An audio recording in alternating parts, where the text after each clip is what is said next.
From the Samson Production Studios in the heart of Hazleton, Pennsylvania, it's your News 13. Brought to you by SSPTV and the Standard Speaker.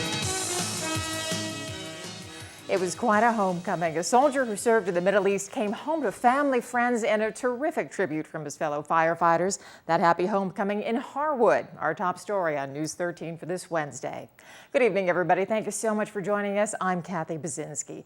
It was an emotional return home for some local troops today. A unit that had been deployed to Kuwait almost a year ago came home safely to loved ones. And as Matthew Petrillo tells us, one Hazleton family was up bright and early working on a special surprise for their son. These are some pictures we have of Jimmy from right before he left. Emotions were running high all day at the Ruslevich house on the 700 block of Lincoln Street. Pretty excited. Our son Jimmy's coming home from being on active duty for the past year in Kuwait. Glad to have him home finally after almost a year. Their son Jimmy had been deployed to Kuwait on a military base where he also celebrated his 21st birthday. When they're over in Kuwait, they can't drink. There's no alcohol allowed. The base Jimmy was on in Kuwait is relatively safe, but The Middle East, the way it is, anything could change at any moment, and so you still have to worry about them. But today the Ruslevich family only had to worry about not being late when they picked up their son at the Kingston Armory. Because of security reasons, the family was only told their son would be there sometime between 9 a.m. and noon. They should be here probably within about 15 minutes, 10-15 minutes, we were just told. So it's getting exciting. The Ruslevich family was among dozens of others waiting for their loved ones today. But finally, two buses pulled up, and Mr. Ruslevich went looking for his son. He didn't know what bus he was getting off, but after a few minutes, he found him. Welcome home. It was an emotional day for the entire family. It's good to be home, real excited. Jimmy isn't the only soldier in the family. His brother served in Afghanistan, and his dad was in the National Guard. We appreciate everybody coming out to welcome the troops home, because what's happened in the past, it seems like it tends to die out. I know people are tired of the war in Afghanistan and the troops being deployed and all. And I think it's great that people come out. So knowing his son volunteers for the Hardwood Fire Company, Jimmy's dad organized a celebration of his own. He brought together area fire trucks to lead Jimmy's family home. Welcome home, Jimmy! Some people, they just don't care, but other people, it makes you feel good, when they come out and celebrate and welcome you home. Now, other than being really excited about being back home here in Hazleton, he says he's glad just to be back in cooler weather. Temperatures in Kuwait would sometimes reach up to 120 degrees. Matthew Petrillo, News 13, Hazleton. Well, it could have been worse. One man was taken to the hospital after he was helped out from under some heavy machinery in an industrial accident in Drums. Emergency responders were called to Kissenweather Auto Body for an equipment rollover with traumatic injuries.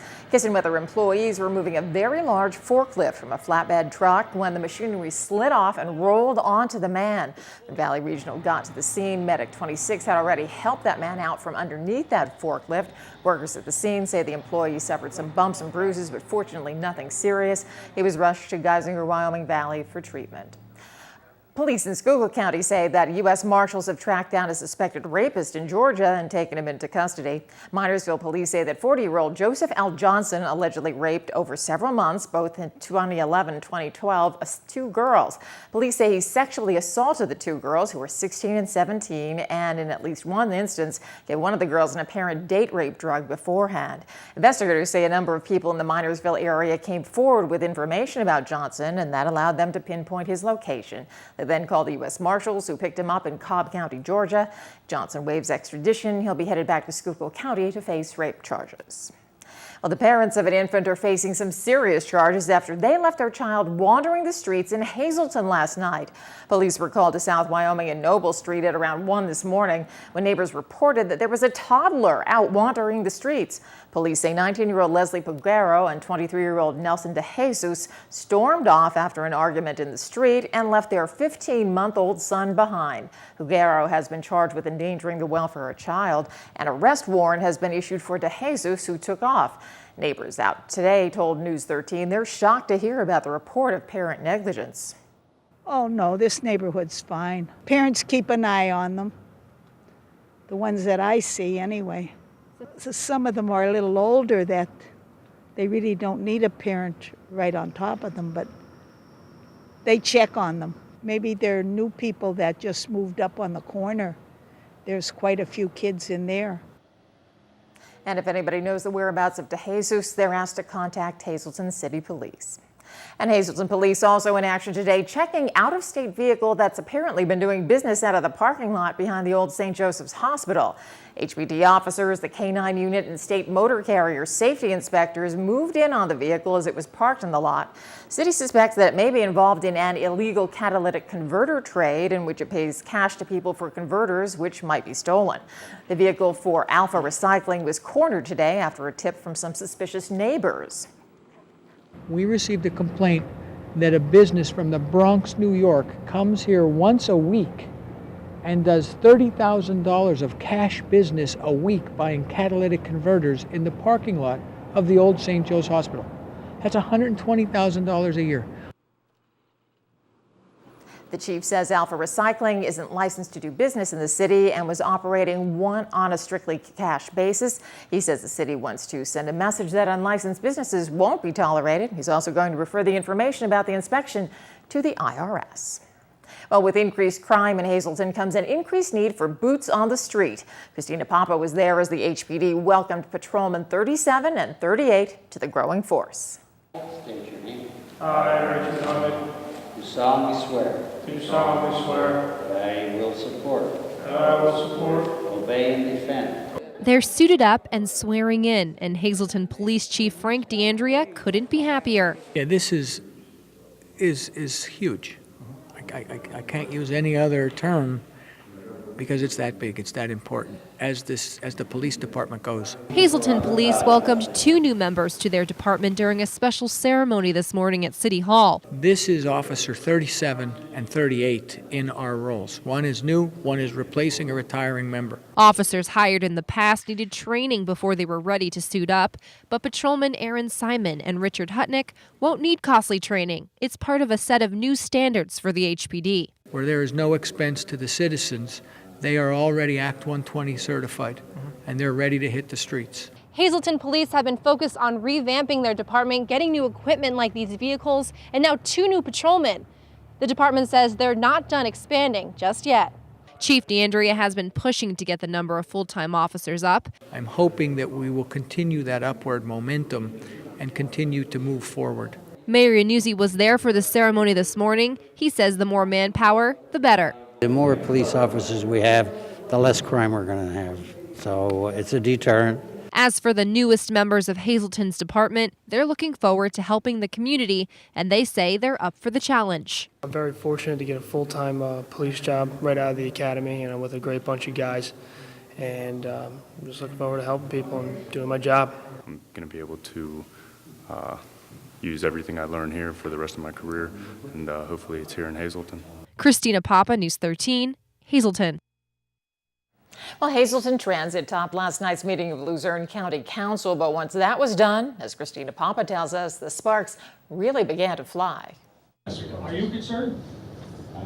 The mayor, the city administrator, even Hazleton's transit director all came to council to explain why the Hazleton Transit Authority shouldn't merge with the counties. It looks like what Hazleton's doing versus even with the Luzerne County Authority, Hazleton's doing a very good job. And as I said in the meeting, let's not fix something that's not already broken. So it's going to stay, and I don't see any changes. Once that point was made, things in the council's quarters really heated up. Former County Controller Walter Griffith resigned from his post amidst wiretap charges. Council has been interviewing for his position and was set to vote for the new county controller last night. Based off the process, there were nominations of a number of different people, and then eventually it came down to Ed Mitchell as the person to take on the position. There's some questions, controversy, whether how the charter reads. He's a mayor in another borough, but the recommendation by our attorney Pedri was that it's fine. Bear Creek Mayor Walter Mitchell will be the interim controller for Luzerne County until the November election.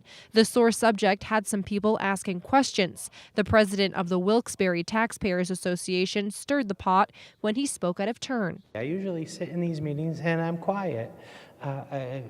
But in this case, I saw the attorney responding to Councilman Berminski and just dismissing what he had to say. So I asked, what's the difference? Sorek isn't the only one who thinks his questions aren't being answered. Walter Griffith attended the meeting and shared his opinion. Former County Controller Walter Griffith left before the council even started voting. He says he's not the one that should be leaving. He's blaming council, saying they're not doing their job. The county manager is hired to do a job, and he gets paid really well for that job, and he's not doing it. He's being a dictator. He's going to people and saying, you do it my way or you're out of here.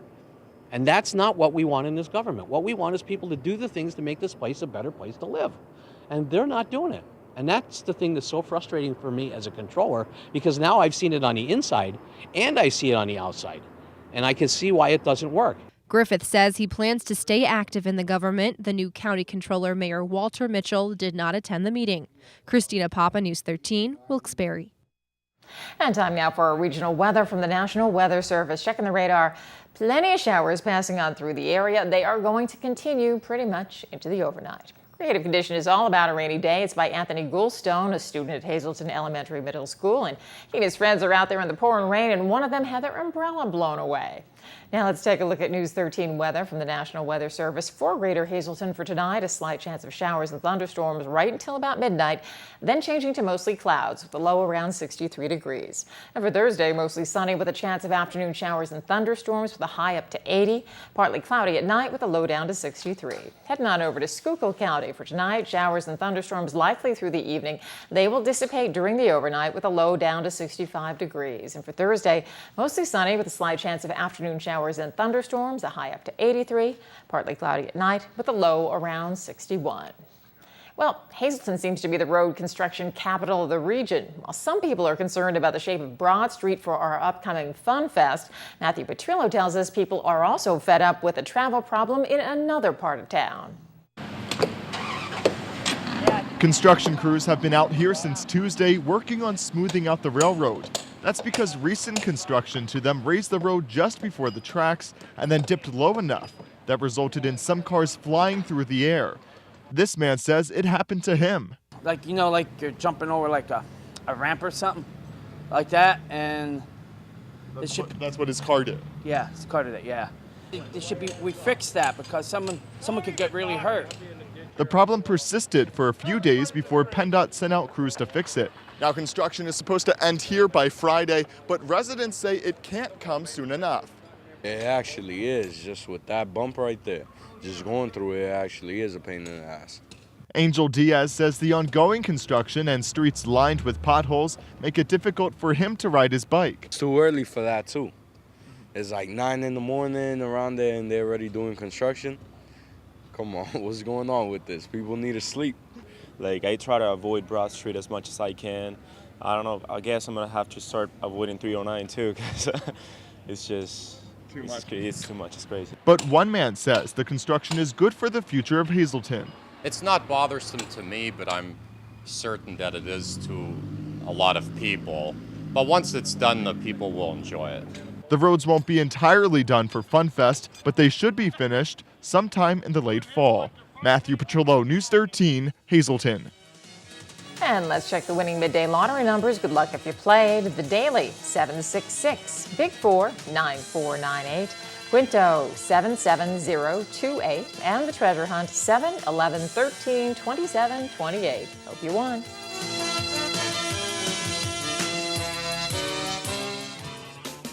Good evening, everyone, and here's tonight's Talk of the Town report. First tonight, Surviving Together, a free support group from the American Cancer Society, will be meeting Thursday, September 5th at 6 p.m. in Perkins Family Restaurant in Hazleton. Guest topic will be nutrition and cancer patients. For more information, please call 570-427-8222. And finally, all area women are invited to the Sisters Weekly Study at Cunningham United Methodist Church. The program will start up again on September 10th at 10 a.m. This will be a 5-week series, and you don't need to be a member of the church to participate. For more info, please call 570-788-3960. That's tonight's Talk of the Town. News 13 would like to send sincere condolences to the family and friends of these recently departed. Harry Wyshowski Jr., formerly of Coaldale. Service will be held Friday at 11 a.m. in the St. Mary's Orthodox Church. Friends may call Thursday from 6 to 8 p.m. and Friday from 9 to 11 a.m. The Joseph A. Moran Funeral Home is in charge of arrangements. Carl Richard Shewack of Scranton. Mass is Friday at 10 a.m. in the Immaculate Conception Church. Friends may call Thursday from 4 to 7 p.m. in the Vanston and James Funeral Home. Giuseppe Joe DiStefano. Services will be announced by the Joseph A. Moran Funeral Home. And Emily Strasavage of Mahanoy City. Mass will be held Friday at noon from the Louis D. Truskowski Funeral Home. Tonight's obituaries have been brought to you by the Smilax Floral Shop located on 15th Street in Hazleton. For delivery to all local funeral homes, call 570-454-0111. And by Doves of White, serving Schuylkill and surrounding counties, call 570-205-1597. SSPTV Sports on News 13 with Fred Barletta Jr. For the last 2 years, Russ Kanzler, a September call-up, first with the Tampa Bay Rays and then last year with the Cleveland Indians, and we've been speculating, was he going to get another one this year with the Pittsburgh Pirates? Well, that speculation is now sealed and done, and the answer is a definitive no. Not going to happen because Kanzler was designated for assignment by the Pittsburgh Pirates. Now, with the Buccos doing that, they went in another direction. What happened here with Kanzler is he became a victim for them trying to strengthen their bench a little bit and see what happens down the stretch run. What they did is yesterday they completed a deal with the New York Mets, and it sent catcher John Buck and outfielder Marlon Byrd, two journeymen, over to Pittsburgh. And they'll be there to try to bolster the Buccos as they go down the stretch, going toe-to-toe with the Cardinals and Cincinnati Reds. But now back to Kanzler. What that means, the timing here is just not good. The minor league season ready to end, and you wonder who is going to claim him in the next 10 days. Now, anything can happen, and maybe he gets lucky here, but it could be that his 2013 season has come to an end. We will wait and see, hoping that somebody may pick him up yet for that stretch run. Remember, the rosters get expanded to 40, so we will wait and see. But speaking of 40, they had to make room on the 40-man roster, and Kanzler was one of the odd men out. And so Marlon Byrd and Joe Buck are the ones who knock him off that 40-man roster. And so he is out, and we'll wait and see what happens. But bad news for not only Kanzler, but the whole Hazleton area who's been rooting hard for him. Speaking of the minor leagues, we take a look. The Scranton Wilkes-Barre Rail Riders 2-1 winners over Pawtucket, although that's cosmetic. Pawtucket clearly out in front, and the Rail Riders out of the money. The Lehigh Valley Iron Pigs kept their very slim playoff hopes alive with a 5-3 win against Buffalo as Derek Mitchell went yard. But again, a lot of things are going to have to fall right for Lehigh Valley to creep back in this thing. Keep in mind, Labor Day is the end of the minor league regular season. There's your schedule for today. You take a look at the International League North standings, see what we mean. Now, the Iron Pigs, as you take a look, they're 5 games out in the loss column, so not mathematically out of it. And they got a slim chance for the wild card, but their odds are really stacked against them. But we'll see. Let's let them play out, and we'll come up with it. Meanwhile, Joe Maddon's club, they're entertaining the Halos from Anaheim. The Yankees are in Toronto. Pittsburgh lost an ugly game last night to the Brewers as the Cardinals won again, and the Phils and Mets square off in the Big Apple. So that's the way it's looking on the baseball front. Closer to home, Schuylkill League tennis yesterday. Beth Kistler in straight sets for Tamaqua helps propel them to a 6-1 win over the Crimson Tide. As far as what's going on today, a little bit of everything, as a matter of fact. Hazleton area, they're golfing against Crestwood. They're actually at Edgewood. That's what Crestwood's, or no, got that wrong. They're at Blue Ridge. It's Nanticoke that golfs at Edgewood. So they're up at Mountaintop. Nanticoke is at MMI, and Blue Mountain, North Schuylkill, Hamburg, Tamaqua. Soccer action, North Schuylkill and Shikellamy, and North Schuylkill and Mount Carmel on the girls' side. To the tennis courts, Hazleton area up in the valley, they're taking on GAR, and MMI takes a little jaunt over to Mountaintop. It's Crestwood and the MMI Lady Preppers. Tonight's sports is brought to you by Mountain Speedway. Here's a look at this weekend's action. It's going to be busy. The racing will begin at 6, so plenty of action this Saturday. Just $10 for grandstand admission. Kids under 10 are free, and if you're active military or a senior, you get a $2 discount. There's the website and the phone numbers. You could call them and get all the information on the excitement of racing down at Mountain Speedway. Plenty more news and information headed your way on News 13. We'll show you the touching reunion and firefighter tribute to a local soldier who came home from the Middle East today. That story and much more news when the 13 crew comes right back.